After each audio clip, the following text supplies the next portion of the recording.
সূরাতুল মুলক যারা নিয়মিত তেলাওয়াত করবে আল্লাহর মেহেরবানিতে তাদের কবরে কোনো আযাব হবে না। করতে রাজি আছেন? কথা কয় না, করতে রাজি আছেন সবাই? বিষ্ণুই বললেন এখানেই শেষ নয়, আরো আছে। শাফাআত লি সাহিবিহা, এই সূরাটা কিয়ামতের দিন এই সূরা যে তেলাওয়াত করবে তার পক্ষে সুপারিশ করবে। এজন্য বিষ্ণুই বললেন যে ব্যক্তি সূরাতুল মুলক নিয়মিত তেলাওয়াত করবে এই সূরাটা কিয়ামতের দিন ওই তেলাওয়াতকারীর জন্য আল্লাহর কাছে সুপারিশ করবে।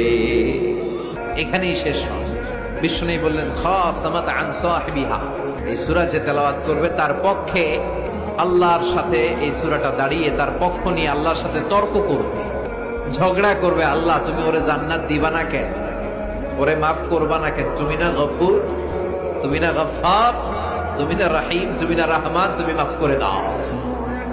ও মিয়া, সুপারিশ করতেছে কে? সূরাতুল মুলক। সুবহানাল্লাহ কইবেন না? কতক্ষণ এই তর্ক আল্লাহর সাথে সে চালাবে?